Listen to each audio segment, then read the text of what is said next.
Um um um um um um um um um um um um um um. Singkat cerita, seminggu telah berlalu, sebuah kereta kuda kerajaan melaju ke suatu tempat. Yang nampaknya penumpang kereta kuda tersebut adalah Ian. Di dalam kereta kuda itu, Ian melihat ulang terkait potion rahasia yang telah berhasil dibuat oleh radio dengan jamur Stoneheart sebelumnya. Ramuan itu memiliki efek untuk membuat jantungnya berdetak dalam irama yang sama dalam 2 jam. Di sana Ian memikirkan apakah efek 2 jam itu akan berhasil. Sementara itu pandangan Ian mengarah keluar jendela kereta kuda. Terlihat menara megah menjulang, sebuah menara yang dikenal sebagai Menara Ivory. Melihat menara tersebut, Ian mengingat jika tempat itu dulunya adalah tempat yang memaksanya untuk melepas dan meninggalkan seluruh hal yang dimilikinya. Dan saat ini ia akan kembali. Tak lama kemudian akhirnya perjalanan mereka telah sampai di halaman Menara Ivory. Ian lalu bergegas untuk memasuki menara tersebut. Lantas seorang penyihir menyambut atas kedatangannya. Di sana penyihir tersebut bertugas untuk memandu Ian menuju ke tempat pemilik menara. Hingga tak lama kemudian mereka akhirnya masuk ke dalam menara. Di sana pemandu tersebut memberitahu jika ini adalah lantai pertama yang disebut sebagai lorong masuk. Melihat lantai pertama itu, Ian nampak sedikit nostalgia. Pikirannya melayang membayangkan jika tempat ini dari dulu sampai sekarang, bahkan mungkin sampai masa depan akan tetap sama. Setelah Ian berkutat pada pikirannya itu, penyihir yang memandunya berkata tentang sebuah piringan emas yang ada di sana. Pemandu itu mengatakan jika piringan itu akan membantunya pindah ke lantai lain di menara tersebut. Karena piringan itu merupakan alat yang disebut sebagai mana elevator. Sedangkan warna emas yang ada di piringan tersebut dapat dipergunakan untuk penyihir kelas atas supaya mereka bisa langsung ke lantai tertinggi dari menara tersebut. Kemudian pemandu itu menyuruh Ian untuk menginjak piringan tersebut. Lalu pemandu itu menyuruhnya untuk bergegas. Karena penyihir kelas atas telah menunggunya di dalam ruangan pemilik menara yang terletak di lantai tertinggi. Setelah mendengar itu, Ian pun langsung bergegas untuk pergi. Cahaya emas mulai menyelimuti, sedang Ian yang ada di sana tampak mengambil ramuan yang ia bawa. Lalu ia langsung meminum ramuan tersebut. Singkat cerita, perjalanan menggunakan elevator begitu cepat. Ian telah sampai di lantai tertinggi. Di sana Ian memandang dengan tatapan kosong sebuah pintu yang akan menentukan nasibnya ke depan. Tak lama kemudian Ian mulai membuka pintu tersebut dan memasuki ruangan itu. Saat berada di sana, pemilik menara Ivory menyambutnya dengan antusias karena Ian telah memenuhi undangannya. Lalu pemilik menara menyuruh Ian untuk segera duduk. Sedang dari sisi lain ternyata para penyihir kelas atas sudah rapi duduk bersebelahan. Mereka seakan-akan menjadi sebuah ujian atau persyaratan untuk penyihir yang telah memasuki menara itu. Sedangkan Ian sendiri sembari menyiapkan tempat duduknya, ia membatin jika menara ini sedang memiliki maksud untuk menguasainya dan membuatnya tunduk pada mereka. Lalu pemilik menara melihat ulang bakat Ian dari hologram sihirnya. Di sana ia tak menyangka jika bakat Ian melampaui perkiraannya. Oleh karena itu ia sedikit curiga dengan Ian. Akan tetapi pemilik menara juga mengatakan ke Ian bahwa walaupun dirinya curiga, tapi dia menganggap Ian adalah saudara dalam mana yang ikatannya lebih kuat dari ikatan darah. Oleh sebab itu, sekarang ini ia ingin membuang kecurigaannya terhadap Ian. Lalu dengan polos dan menyembunyikan niatnya, Ian bertanya apa kalian akan menyiksaku. Mendengar itu pemilik menara terkekeh. Dengan sedikit bercanda, ia mengatakan tidak akan melakukan tindakan barbar semacam itu. Hanya saja mereka akan menanyakan beberapa pertanyaan dan Ian hanya perlu menjawabnya. Pungkas pemilik menara dengan ekspresi tegang dan serius, sekaligus menggunakan sihir pendeteksinya. Lalu setelah itu pemilik menara pun langsung memulai untuk menginterogasi Ian. Awalnya pemilik menara menjabarkan identitas Ian sebagai seorang yang lahir tahun 488 dengan zodiak kambing merah. Ayahnya adalah Frank Page, seorang penjelajah, sedang ibunya adalah Vanessa Page yang pernah menjadi pelayan di kastil. Mendengar penjabaran itu, Ian membenarkan tentang identitasnya. Lalu dari arah lain, seorang penyihir botak bertanya tentang bagaimana hubungan Ian dengan alkemis radio. Ian menjawab bahwa ibunya sakit dan lemah. Jadi dia membutuhkan alkemis yang mampu memberikan obat-obatan secara terus-menerus. Sedangkan alkemis radio ini adalah rekomendasi dari penguasa Moklian kepadanya. Dari arah lain, penyihir lainnya berkata kenapa dia ingin mengunjungi situs tua Menara Ivory. Cukup santai Ian menjawab jika dia melihatnya di buku. Oleh karena itu, ia menjadi sangat ingin pergi ke sana. Sedangkan dari penyihir lain menyahut bertanya bagaimana dengan Cecilia yang tertangkap basah telah bertemu seorang bertopeng dan berniat membunuhnya. Dan apakah kamu berani bersumpah jika cerita itu adalah kebenaran? Lantas tanpa basa-basi Ian memastikan jika itu kebenaran. Kemudian dari arah lain penyihir lainnya bertanya tentang sihirnya terkait apakah Ian berani bersumpah jika tidak ada yang mengajarinya tentang sihir. Tanpa ragu Ian langsung membenarkan jika memang tidak ada yang mengajarinya.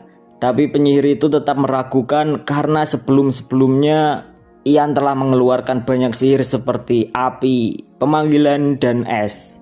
Hal yang dicurigai itu, dari mana Ian tahu terkait skill-skill tersebut? Dan penyihir itu memaksa Ian supaya memberi jawaban yang lebih masuk akal. Mendengar pernyataan itu, Ian dengan pasrah memberitahu bahwa skill dari sihir itu ia bisa keluarkan karena dirinya membayangkan terkait sihirnya. Lalu Ian memberikan sebuah contoh, bahwa saat membayangkan api di telapak tangan, sihir api itu akan keluar. Menyaksikan Ian yang berhasil mengeluarkan api hanya dengan membayangkan itu, semua orang langsung mengumpatnya, mengatakan jika itu hanya omong kosong belaka. Sedang dari sisi lain, pemilik menara belum mengambil keputusan, masih memikirkan sesuatu yang baru saja ia lihat. Dalam hati ia berkata bahwa sihir deteksi paling kuat Menara Ivory mengatakan bahwa anak ini mengatakan hal yang sebenarnya. Seketika ia teringat dengan penyihir pertama. Pemilik menara langsung menduga apa dia adalah reinkarnasi dari penyihir pertama, atau dia adalah penyihir yang kelasnya jauh lebih tinggi sehingga sihir deteksi tak mampu berfungsi kepadanya. Di sana pemilik menara terus bertanya-tanya ketika melihat Ian. Pemilik menara kebingungan karena baginya tidak masuk akal jika anak sekecil itu memiliki mana yang begitu banyak. Ketika masih memikirkan itu, tiba-tiba konsentrasinya pecah. Seorang penyihir berambut merah bernama Helen langsung berdiri, memprotes semua penyihir karena menanyakan hal-hal yang tidak berguna. Oleh karena itu, keinginannya adalah daripada membuang waktu, ia ingin terus terang, langsung menanyakan hal yang sebenarnya. Melihat itu, Ian masih mempertahankan ekspresi polosnya sembari menatap Helen yang berdiri langsung di depannya. Yang kemudian Helen menanyakan, "Kau itu apa sebenarnya? Katakan dengan mulutmu sendiri siapa kau sebenarnya." Pungkas Helen dengan sangat kesal karena baginya semua yang dikatakan Ian hanyalah omong kosong. Sedang Ian sendiri dalam hati berkata, ia memang tipe perempuan seperti itu. Helen merupakan penyihir kelas 4 termuda sebelum dirinya datang, dan Helen memiliki julukan sebagai Lady of Fire atau wanita api. Tak hanya itu, ia juga merupakan wanita yang bertipe agresif. Kemudian kembali pada percakapan, di sana dengan tenang Ian menanggapi pertanyaan Helen sebelumnya, bahwa seharusnya dia sudah tahu. Mendengar itu Helen kebingungan sebab memang sudut pandangnya mengatakan jika dari awal kedatangan Ian, baginya Ian hanya omong kosong. Sedangkan saat ini Ian menyindir Helen bahwa harusnya ia tahu tentangnya, karena identitasnya bahkan telah tertulis di hologram sihir. Sembari mengejek, Ian mengulang kembali mengatakan pada Helen bahwa ia adalah Ian Page, lahir tahun 488 dengan zodiak kambing merah. Apa kau tidak membacanya? Sindir Ian dengan tenang. Sedang Helen kesal mengepal tangan, emosinya melonjak sembari ia berkata, "Berani sekali kau berkata seperti itu." Tapi seketika emosi Helen menghilang, pemilik menara menegur perseteruan tersebut. Kemudian pemilik menara dengan tegas dan tegang berkata pada Ian jika dirinya akan menanyakan satu pertanyaan terakhir. Sebelum bertanya, pemilik menara menjabarkan sebuah peristiwa, bahwa ketika itu ada sebuah ujian reaksi mana, dan ia mendengar ada kecelakaan kecil bahwa Ibu Ian telah dilecehkan oleh prajurit, seorang prajurit yang bernama Jonathan. Tapi keesokan paginya prajurit itu ditemukan tewas mengambang di sungai, dan saat ditemukan itu ada jejak-jejak kecil mana yang menempel di tubuh prajurit tersebut. Kemudian setelah pemilik menara menjabarkan tentang kematian prajurit itu, ia lalu bertanya, "Apa kau ada hubungannya dengan kematian tersebut?" Mendengar pertanyaan itu, Ian sedikit merenung terlebih dulu. Di sana ia kagum dengan kecerdikan pemilik menara, karena bagi Ian pemilik menara bukanlah seorang pemilik menara tanpa alasan. Sementara dari balik itu pemilik menara bergumam bahwa Ian ini bisa dianggap seorang penyihir kelas 3.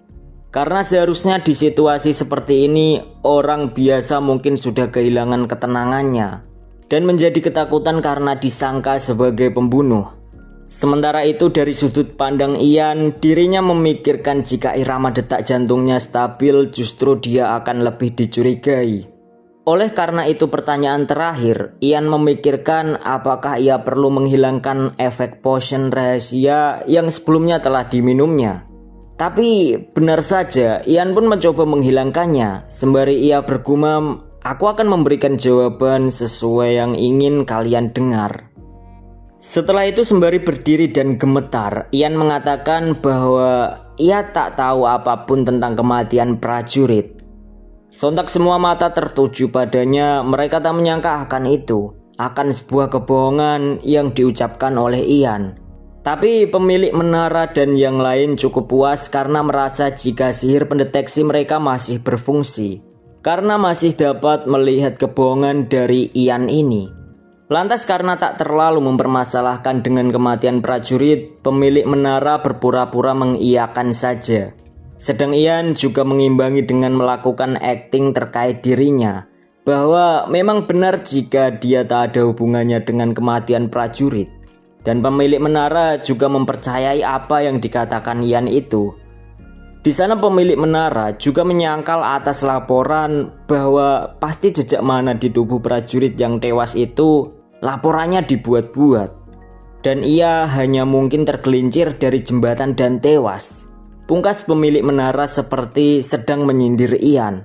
Setelah mengatakan itu, pemilik menara meminta satu hal dan meminta Ian untuk menurutinya. Lalu pemilik menara menjabarkan bahwa bakat yang dimiliki Ian tidak ada yang pernah melihat sebelumnya, bahkan di menara ini. Sebuah kekuatan misterius yang tidak seorang pun mengetahuinya. Oleh sebab itu pemilik menara mengatakan pada Ian bahwa karena bakat misterius itu mereka memilih untuk berhati-hati padanya, yaitu mengenai batasannya saat ini dan seberapa jauh dirinya akan berkembang. Kemudian pemilik menara menyuruh Ian untuk melihat alat yang ada di depannya, sebuah alat yang disebut sebagai baterai mana. Pemilik menara lalu melanjutkan bahwa baterai mana tersebut saat ini tidak banyak menyimpan mana di dalamnya, jadi warnanya terlihat sedikit gelap. Akan tetapi jika alat tersebut diisi mana yang cukup besar, maka warnanya akan berubah menjadi biru. Kemudian pemilik menara menyuruh Ian untuk memasukkan mananya ke dalam baterai tersebut. Sedang Ian sendiri bertanya apakah perlu semuanya. Mendengar itu pemilik menara membenarkan karena mereka juga ingin melihat batas kekuatan Ian. Ian kemudian mendekat ke benda tersebut. Melihat itu Ian mengingat jika baterai tersebut hanya mampu menampung mana penyihir kelas 3. Oleh sebab itu, Ian berencana untuk hanya memasukkan mana sampai ke tingkat penyihir kelas 3 saja. Ia memikirkan jika itu adalah pilihan yang terbaik saat ini. Karena jika dia menunjukkan apa yang diharapkan oleh semua orang di sana, maka dia bisa mengurangi kecurigaan mereka terhadapnya dan ditempatkan di kelas yang layak. Saat Ian sedang memikirkan keputusannya itu, tiba-tiba ia menjadi ragu. Terbesit tanya muncul meragukan rencana sebelumnya. Tapi, mengapa? Sisi lainnya menegaskan bahwa ia dulunya adalah penyihir kelas 8 dan dirinya bukan tokoh penting yang namanya tercatat dalam sejarah. Karena ia hanya seorang yang membaca situasi dan memahami orang-orang, kemudian memperhitungkan kehidupan yang dijalaninya. Sebab itu ia bisa saja melepas segala yang dimilikinya dari mulai kekuatan, otoritas dan kejayaan. Sebagaimana di kehidupan sebelumnya, semua telah terlepas karena pengkhianatan. Tapi untuk sihir, ia tak bisa mengelak karena ia hanya tahu tentang sihir. Karena jika masalah sihir, ia tak ingin ada yang berada di atasnya. Ungkap Ian sembari ia mengeluarkan semua mana miliknya. Bahkan saking banyaknya pengisian mana sampai terjadi retakan pada baterai mana tersebut. Hingga ledakan terjadi pada alat itu, guncangan menutup semua penglihatan orang-orang yang ada di sana. Sedang asap mengepul tebal memenuhi ruangan, Ian kelelahan berdiri lemah di depan baterai mana yang telah hancur. Nafasnya memburu terengah-engah kehabisan mana. Sedang pemilik menara terbelalak tak sanggup berkata-kata, mulutnya menganga tapi tanpa suara. Begitupun penyihir lain, tubuh mereka kaku, mata mereka bisu, tak menyangka akan kejadian itu. Si rambut merah Helen juga nampak keluh terbata berkata, bagaimana ini semua mungkin? Kata-katanya tak jelas sebab kejadian itu lebih menampar daripada ekspektasinya. Sembari mengambil serpihan baterai, Helen berkata jika baterai itu mampu menyimpan mana hingga penyihir kelas 3. Ketidakpercayaan itu masih menghantui Helen. Tubuhnya kaku, membayangkan bahwa anak yang di depannya ini lebih tinggi dari penyihir kelas 3.